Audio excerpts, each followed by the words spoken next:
안녕하십니까? 선거연수원 민주시민교육 초빙교수 안연입니다. 오늘 함께 이야기할 주제는 하브루타와 민주주의입니다. 민주주의 하면 떠오르는 단어 있으시죠? 네, 선거, 상권분립, 국민주권. 이 중에서 민주주의의 꽃 무엇일까요? 네, 민주주의의 꽃 선거입니다. 왜 선거를 민주주의 꽃이라고 할까요? 네, 여기에서 시험편 같이 보겠습니다. 자세히 보아야 예쁘다, 오래 보아야 사랑스럽다, 너도 그렇다. 나태주 시인의 풀꽃이라는 시인데요. 이 시, 풀뿌리 민주주의라는 말이 겹쳐 떠오르지 않으십니까? 민주주의의 꽃 선거 역시 자세히 오래 보아야 아름답다. 여러분들 경험 속에 있는 선거 어떤 꽃으로 피어 계신가요?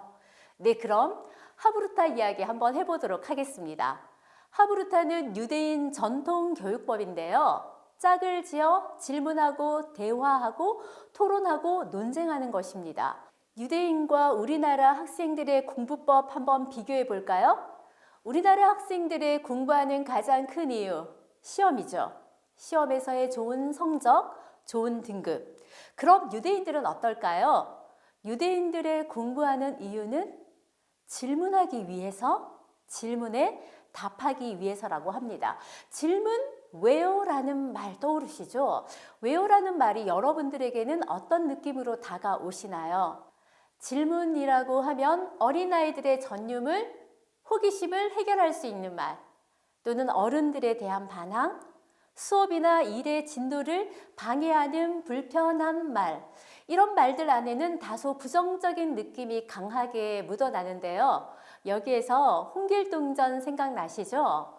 아버지를 아버지라 부를 수 없었던, 궁금해도 질문할 수 없는 우리나라 교육의 현실 같이 겹쳐집니다. 그 많던 질문들은 다 어디로 가버렸을까요? 모난돌이 정 맞는다고 하시니 가만히 있는 것이 가장 현명한 처세술처럼 느껴지죠.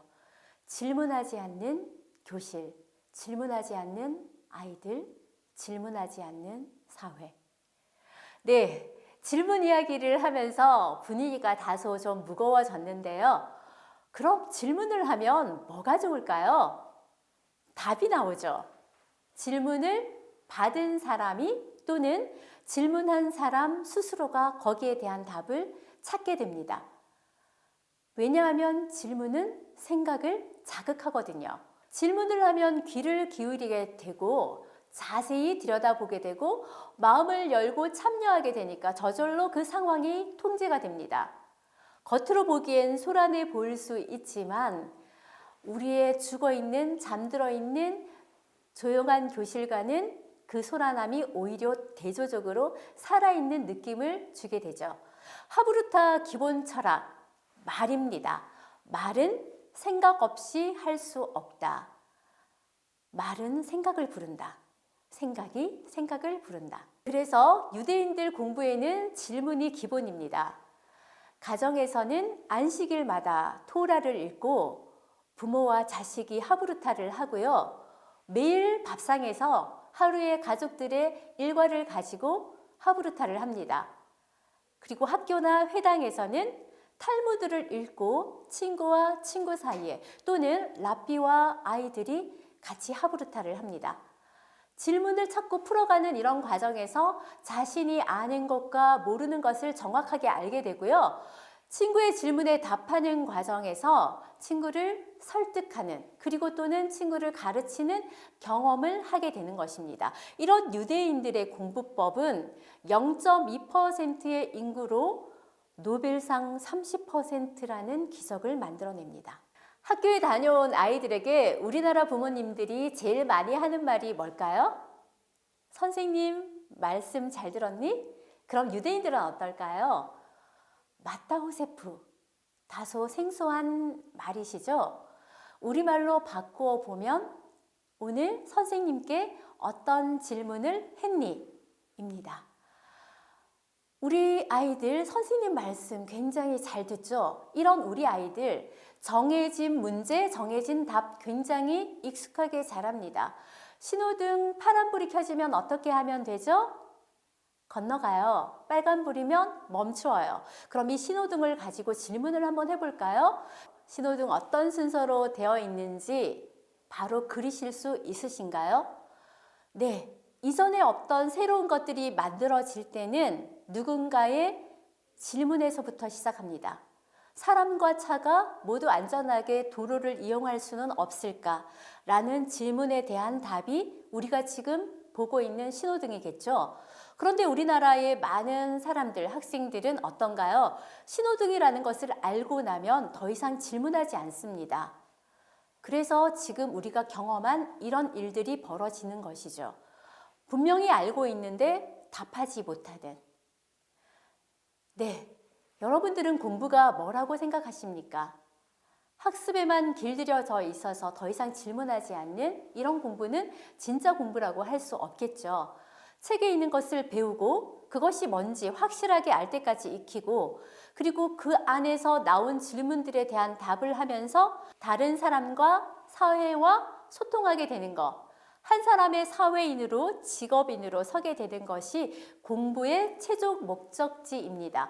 이렇게 공부한 유대인들은 엄청난 실패 후에도 이런 대답을 하죠.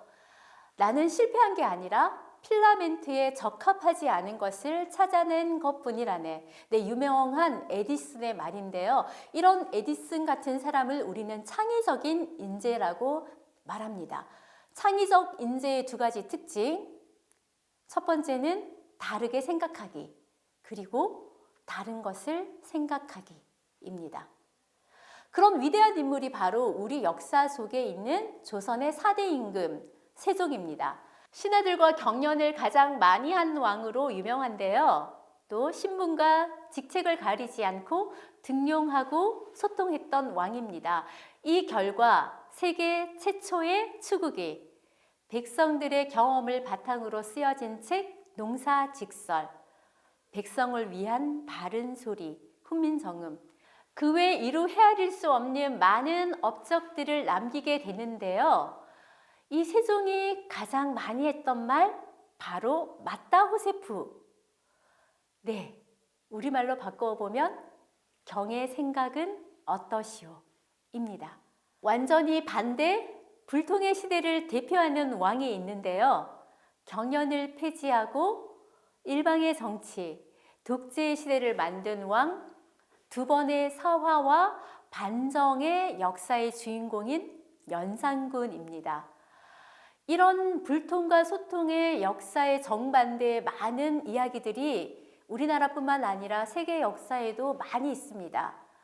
결국 나라의 주인, 주권을 가진 사람의 생각, 가치관이 얼마나 중요한지를 보여주는 결과라고 볼 수 있습니다. 민주주의는 국민이 국가의 주인입니다.